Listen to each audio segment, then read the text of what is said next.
নমস্কাৰ ভাৰতীয় education and information চেনেলটোলৈ মই পংখী আপোনালোকক স্বাগতম জনাইছোঁ। আজি আমি আলোচনা কৰিম অৰ্থবিজ্ঞান ক্লাছ 10ৰ ছ'চিয়েল ছায়েন্সৰ অৰ্থবিজ্ঞানৰ প্ৰথম অধ্যায়টো মুদ্ৰা আৰু বেংক ব্যৱস্থা। ফাৰ্ষ্ট কুৱেশ্যনটো হৈছে বিনিময় প্ৰথা কি? এবিধ সামগ্ৰীৰ লগত আন এবিধ সামগ্ৰীৰ প্ৰত্যক্ষ সলনি কৰা প্ৰথাই হৈছে বিনিময় প্ৰথা। মুদ্ৰা কি? অৰ্থনীতিবিদ জিঅফ্ৰী ক্ৰাউথৰৰ মতে বিনিময়ৰ মাধ্যম হিচাপে সাধাৰণ গ্ৰহণযোগ্যতা থকা আৰু লগতে সামগ্ৰীৰ মূল্যৰ মাপকাঠি আৰু মূল্যৰ ভাণ্ডাৰ হিচাপে কাৰ্য সম্পাদন কৰা যিকোনো সামগ্ৰী হ'ল মুদ্ৰা। মুদ্ৰাৰ এটা মুখ্য কাৰ্য উল্লেখ কৰা। মুদ্ৰাই সামগ্ৰীৰ মূল্যৰ উমৈহতীয়া মাপকাঠি হিচাপে কাৰ্য সম্পাদন কৰে। অবিহিত মুদ্ৰাৰ এটা উদাহৰণ দিয়া। ধনাদেশ বা চেক। প্ৰতিনিধিত্বমূলক কাগজী মুদ্ৰা কি? পূৰ্বৰ কাগজী মুদ্ৰা সমমূল্যৰ লোন বা ৰূপলৈ পৰিৱৰ্তিত কৰা হৈছিল। এনে কাগজী মুদ্ৰাক প্ৰতিনিধিত্বমূলক কাগজী মুদ্ৰা বোলা হয়। বেংক কি? বেংক হ'ল এক প্ৰকাৰৰ বিত্তীয় অনুষ্ঠান যিয়ে ঋণৰ ব্যৱসায় কৰে।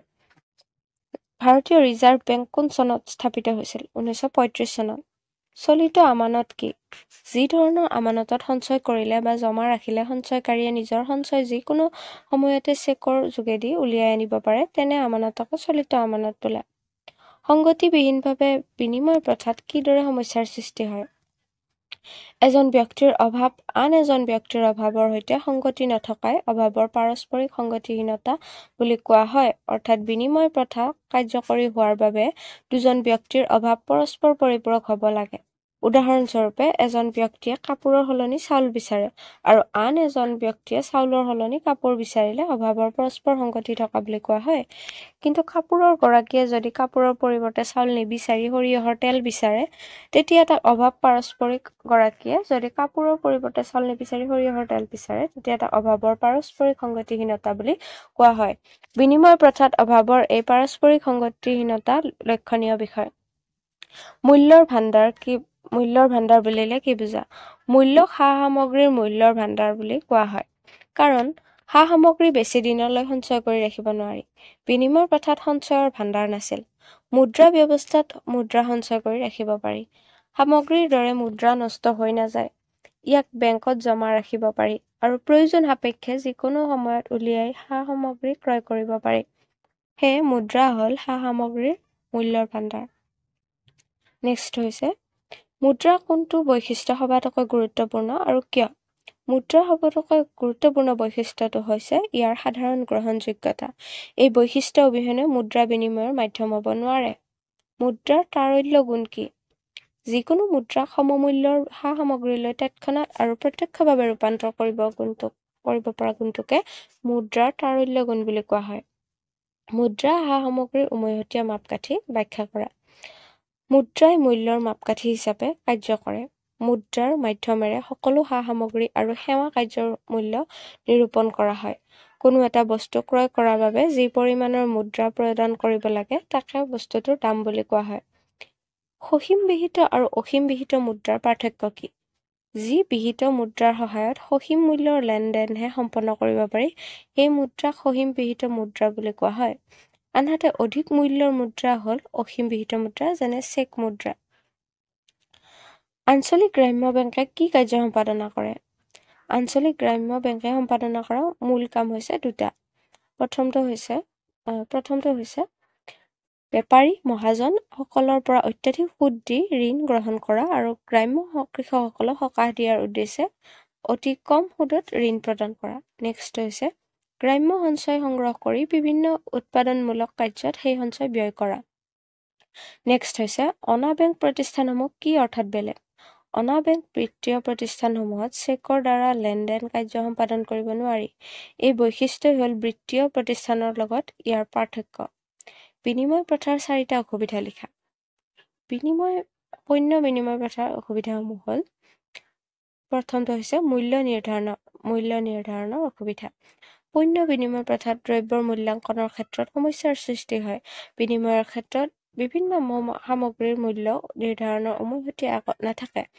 এনে অৱস্থাত সকলো সামগ্ৰীক এটা মূল্য মানেৰেহে প্ৰকাশ কৰাটো অসম্ভৱ হৈ পৰে।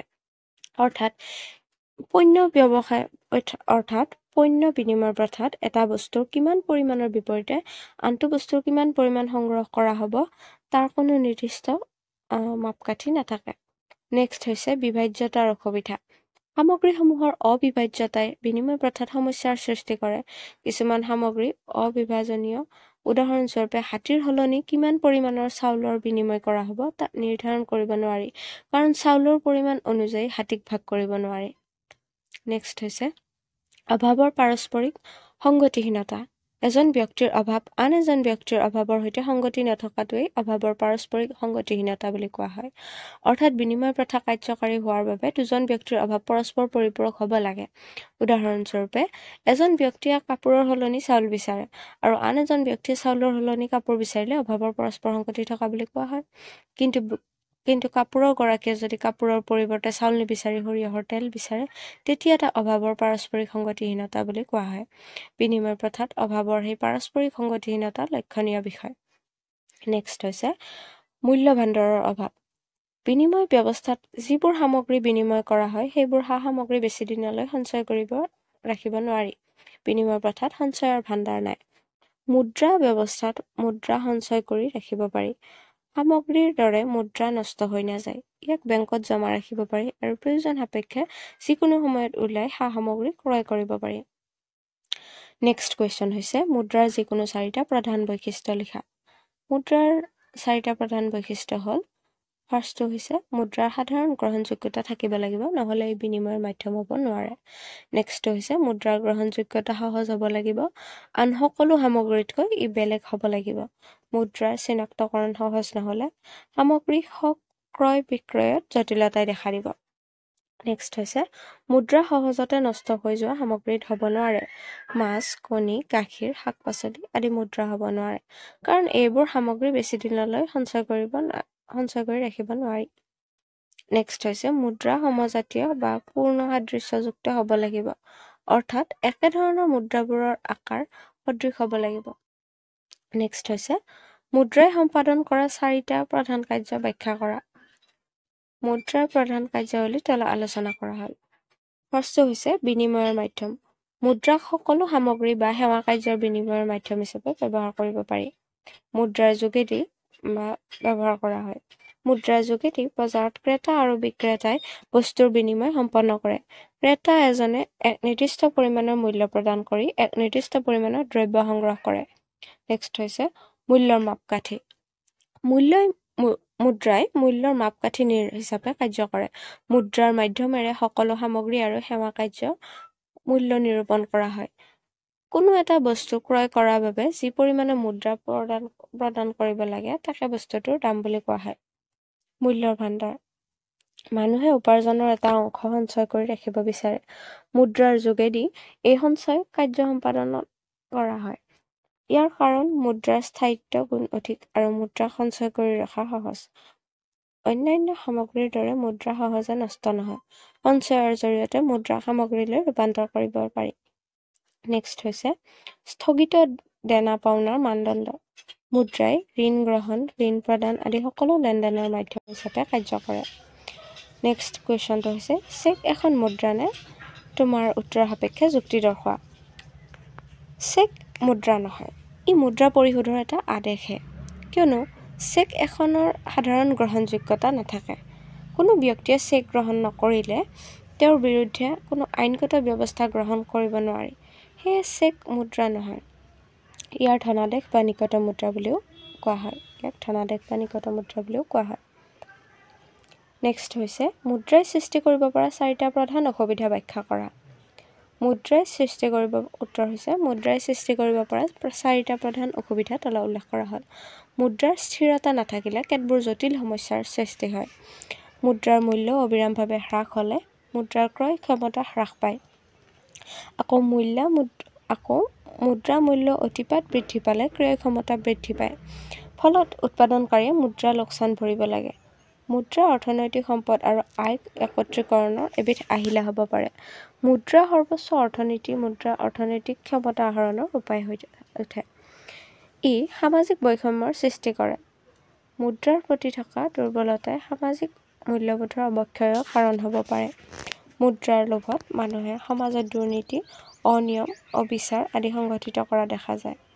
মুদ্ৰাৰ পৰা ক'লা মুদ্ৰাৰ সৃষ্টি হয়। ক'লা মুদ্ৰা অৰ্থনৈতিক অপৰাধৰ সৈতে জড়িত। নেক্সট কুৱেশ্যন হৈছে কেন্দ্ৰীয় বেংকৰ প্ৰধান চাৰিটা কাৰ্য ব্যাখ্যা কৰা নাইবা ভাৰতীয় ৰিজাৰ্ভ বেংকৰ কাৰ্যসমূহ আলোচনা কৰা। উত্তৰ হৈছে কেন্দ্ৰীয় বেংকৰ প্ৰধান কাৰ্যাৱলী তলত আলোচনা কৰা হ'ল। কাগজী মুদ্ৰাৰ প্ৰচলন। কেন্দ্ৰীয় বেংকে কাগজী মুদ্ৰাৰ প্ৰচলন কৰিব পাৰে। ই কেন্দ্ৰীয় বেংকৰ একচেটিয়া অধিকাৰ। বৰ্তমান নিম্নতম জমা ব্যৱস্থাৰ নীতিত মুদ্ৰা ছপোৱা হয়। ভাৰতৰ ৰিজাৰ্ভ বেংকে এই নীতিত মুদ্ৰা ছপা কৰে। নিম্নতম জমা ব্যৱস্থাৰ ক্ষেত্ৰত নিৰ্দিষ্ট পৰিমাণৰ সোণ আৰু বৈদেশিক মুদ্ৰা জমা ৰাখিব লাগে। নেক্সট হৈছে বেংকসমূহৰ বেংক। কেন্দ্ৰীয় বেংক হৈছে বেংকসমূহৰ বেংক। বাণিজ্যিক বেংকসমূহে মুঠ আমানতৰ এটা অংশ কেন্দ্ৰীয় বেংকত জমা ৰাখিব পাৰে। কেন্দ্ৰীয় বেংকে বাণিজ্যিক বেংকসমূহৰ হিচাপ পৰীক্ষা কৰে, ঋণ প্ৰদান কৰে। বাণিজ্যিক বেংকসমূহৰ পাৰস্পৰিক লেনদেন বা হস্তান্তৰ আৰু দাবীসমূহৰ নিষ্পত্তি কৰে। সেয়ে কেন্দ্ৰীয় বেংকক বাণিজ্যিক বেংকসমূহৰ অন্তিম পৰ্যায়ৰ ঋণদাতা হিচাপে গণ্য কৰা হয়। চৰকাৰৰ বেংক। বাণিজ্যিক বেংক হ'ল চৰকাৰৰ বেংক। চৰকাৰৰ বেংক হিচাপে ই চৰকাৰক বিত্তৰ যোগান ধৰে। চৰকাৰক বিত্ত সম্পৰ্কে পৰামৰ্শ দান কৰে। চৰকাৰৰ প্ৰতিনিধি হিচাপে আৰ্থিক কাৰ্য সম্পাদন কৰে। চৰকাৰী ঋণৰ তদাৰক কৰে। চৰকাৰ ৰাজহ আৰু ব্যয়ৰ হিচাপ আদি সম্পাদন কৰে। নেক্সট হৈছে ঋণ নিয়ন্ত্ৰণ। কেন্দ্ৰীয় বেংকে দেশৰ ঋণ ব্যৱস্থা নিয়ন্ত্ৰণ কৰে। কেন্দ্ৰীয় বেংকে নিয়ন্ত্ৰণমূলক ব্যৱস্থাসমূহ প্ৰয়োগ কৰি মুদ্ৰাস্ফীতিৰ হাৰ হ্ৰাস কৰে। নেক্সট কুৱেশ্যন হৈছে বাণিজ্যিক বেংকে সম্পাদন কৰা প্ৰধান কাৰ্য ব্যাখ্যা কৰা। বাণিজ্যিক বেংকৰ উত্তৰ হৈছে বাণিজ্যিক বেংকৰ প্ৰধান কাৰ্যাৱলী তলত আলোচনা কৰা হ'ল। ফাৰ্ষ্টটো হৈছে সঞ্চয় সংগ্ৰহ। বাণিজ্যিক বেংকৰ প্ৰধান কাম হ'ল জনসাধাৰণৰ ধন জমা ৰখা। ই ব্যক্তি, কোনো অনুষ্ঠান বা ব্যৱসায়িক প্ৰতিষ্ঠানৰ পৰা মুদ্ৰা বা সঞ্চয় সংগ্ৰহ কৰি জমাকাৰীক সুদ প্ৰদান কৰে। নেক্সট হৈছে ঋণৰ যোগান। বাণিজ্যিক বেংকে জনসাধাৰণৰ পৰা সংগ্ৰহ কৰা মুদ্ৰাখিনি অধিক সুদত ব্যক্তি বা কোনো ব্যৱসায়িক প্ৰতিষ্ঠানক ঋণৰ যোগান ধৰে। বাণিজ্যিক বেংকে সাধাৰণতে হ্ৰস্বকালীন ঋণৰ যোগান ধৰে যদিও কেতিয়াবা ই দীৰ্ঘকালীন ঋণৰো যোগান ধৰে। নেক্সট উত্তৰটো হৈছে ঋণ মুদ্ৰা বা আমানতৰ সৃষ্টি। বাণিজ্যিক বেংকে ঋণ মুদ্ৰা বা আমানতৰ সৃষ্টি কৰে। আমানত দুই প্ৰকাৰৰ, প্ৰাথমিক বা নগদ আমানত আৰু মাধ্যমিক বা উদ্ভূত আমানত। সঞ্চয়কাৰীৰ জমা নগদ আমানত বোলায়। বেংকে এই নগদ আমানতৰ পৰা মাধ্যমিক বা উদ্ভূত আমানতৰ সৃষ্টি কৰে। এই উদ্ভূত আমানতৰ সৃষ্টিকে ঋণ মুদ্ৰা সৃষ্টি কৰা বুলি কোৱা হয়। নেক্সট কুৱেশ্যন হৈছে তলত উল্লেখ কৰা প্ৰতিষ্ঠানসমূহে কি কাৰ্য সম্পাদন কৰে চমুকৈ লিখা। IDBI 1964 চনত IDBI industrial development bank of India স্থাপন কৰা হৈছিল। এই বেংকৰ মুখ্য কাৰ্যসমূহ হ'ল ফাৰ্ষ্টটো হৈছে ঔদ্যোগিক উন্নয়নৰ সৈতে জড়িত প্ৰতিষ্ঠানসমূহৰ প্ৰসাৰতা বৃদ্ধিত সহায় কৰা। এই বেংকে উদ্যোগসমূহলৈ ঋণৰ ৰূপত প্ৰত্যক্ষভাৱে আৰু পৰোক্ষভাৱে আৰ্থিক সাহায্য আগবঢ়ায়। নেক্সট হৈছে অৰ্থনৈতিক দিশত পিছপৰা অঞ্চলসমূহৰ উদ্যোগলৈ ৰেহাই সুদৰ হাৰত ঋণ আগবঢ়ায়। নেক্সট হৈছে ঔদ্যোগিক প্ৰতিষ্ঠানসমূহলৈ সাহায্য প্ৰদান কৰে। নেক্সট হৈছে বেংকটোৱে প্ৰশিক্ষণৰ জৰিয়তে উদ্যোগবিহীন জিলাসমূহলৈ ঔদ্যোগিক উদ্যম বৃদ্ধি কৰে। নেক্সট হৈছে আঞ্চলিক গ্ৰাম্য বেংক। 1975 চনত আঞ্চলিক গ্ৰাম্য বেংক স্থাপন কৰা হয়। এই বেংকৰ প্ৰধান কাৰ্য দুটা হ'ল বেপাৰী, মহাজন আদিৰ পৰা অত্যাধিক সুদত ঋণ লোৱা, গাঁওবাসীলৈ অতি কম সুদত ঋণ প্ৰদান কৰি দুখীয়া গাঁওবাসীক সকাহ দিয়া। নেক্সট হৈছে গ্ৰাম্য সঞ্চয় সংগ্ৰহ কৰি উৎপাদনমূলক কাৰ্যত সেই সঞ্চয় ব্যয় কৰা। কৃষি আৰু গ্ৰাম্য উন্নয়ন ৰাষ্ট্ৰীয় বেংক নাইবা কৃষি আৰু গ্ৰাম্য উন্নয়ন বেংকে সম্পাদন কৰা দুটা কাৰ্য উল্লেখ কৰা।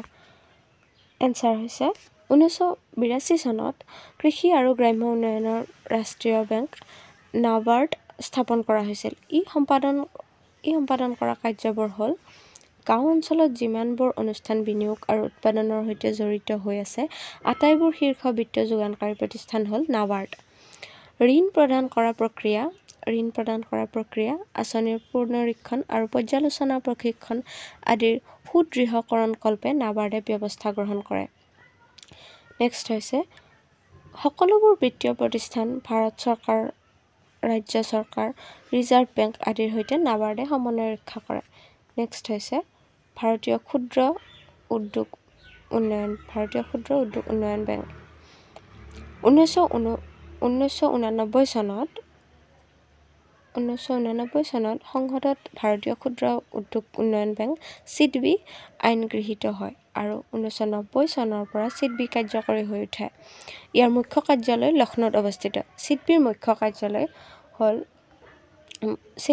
কাৰ্যাৱলী হৈছে ক্ষুদ্ৰ উদ্যোগসমূহৰ বাবে উন্নত প্ৰযুক্তিবিদ্যা আৰু আধুনিকীকৰণৰ ব্যৱস্থা কৰা, ক্ষুদ্ৰ উদ্যোগ খণ্ডত উৎপাদিত সামগ্ৰী বিক্ৰীৰ বাবে বজাৰৰ ব্যৱস্থা কৰা, অৰ্ধনগৰ এলেকাত ক্ষুদ্ৰ উদ্যোগসমূহ অধিক নিয়োগৰ ব্যৱস্থা কৰি অৰ্ধনগৰ এলেকাৰ পৰা চহৰলৈ জনসংখ্যাৰ বহিৰ্গমন ৰোধ কৰা, ৰাজ্যিক বিত্ত নিগম, ঔদ্যোগিক নিগম, ব্যৱসায়িক নিগম, সমবায় আৰু আঞ্চলিক গ্ৰাম্য বেংকসমূহলৈ অৰ্থ সাহায্য প্ৰদান কৰা।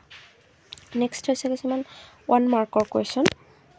মুদ্ৰাৰ ক্ৰমবিকাশৰ প্ৰথম পৰ্যায় কি আছিল? বিনিময় প্ৰথা। প্ৰকৃত মুদ্ৰা কি? জনসাধাৰণৰ মাজত প্ৰচলিত সকলো মানুহে গ্ৰহণ কৰা মুদ্ৰাক প্ৰকৃত মুদ্ৰা বুলি কোৱা হয়। ধাতু মুদ্ৰা কি? ধাতু এবিধক বিশেষ গড় দি চাপ মাৰি মুদ্ৰা হিচাপে প্ৰচলন কৰা মুদ্ৰাক ধাতু মুদ্ৰা বোলে। এইটো জানিবলগীয়া হয়, আকৌ কৈ দিছোঁ ধাতু মুদ্ৰা কি? ধাতু এবিধক বিশেষ গড় দি চাপ মাৰি মুদ্ৰা হিচাপে প্ৰচলন কৰা মুদ্ৰাক ধাতু মুদ্ৰা বোলে। নেক্সট হৈছে ৰাষ্ট্ৰীয় মুদ্ৰা কি? ধাতু বা কাগজী মুদ্ৰা ৰাষ্ট্ৰীয় মুদ্ৰা বোলে। প্ৰতীক মুদ্ৰা কি? যি মুদ্ৰাৰ প্ৰদৰ্শিত বা লিখিত মূল্য ইয়াৰ অন্তৰ্নিহিত মূল্য বা ধাতুগত মূল্যতকৈ অধিক, সেই মুদ্ৰাকে প্ৰতীক মুদ্ৰা বোলে। সকলোতকৈ পুৰণি বেংকটোৰ নাম কি? ছুইডেনৰ ৰিক্স বেংক। ভাৰতৰ কেন্দ্ৰীয় বেংকটোৰ নাম কি? Reserve bank of India. নাবাৰ্ডৰ প্ৰধান কাৰ্যালয় ক'ত? মুম্বাইত। নাবাৰ্ডৰ সম্পূৰ্ণ ৰূপটো কি? National bank for agriculture and rural development. Bank আমানত কি? বাণিজ্যিক বেংকে নগদ জমা আৰু ঋণ দানৰ জৰিয়তে যি ঋণ মুদ্ৰাৰ সৃষ্টি কৰে তাকে বেংক আমানত বুলি কোৱা হয়।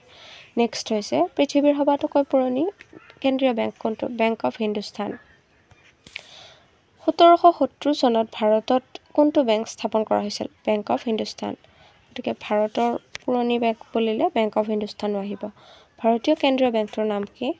Reserve bank. ভাৰতীয় ৰিজাৰ্ভ বেংক। মুদ্ৰাৰ লগত সংযোজিত হৈ থকা দুটা অসুবিধা উল্লেখ কৰা। মুদ্ৰাৰ লগত সংযোজিত হৈ থকা দুটা অসুবিধা হ'ল মুদ্ৰাৰ প্ৰতি মানুহৰ দুৰ্বলতাৰ বাবে সামাজিক মূল্যবোধৰ অৱক্ষয় হ'ব পাৰে।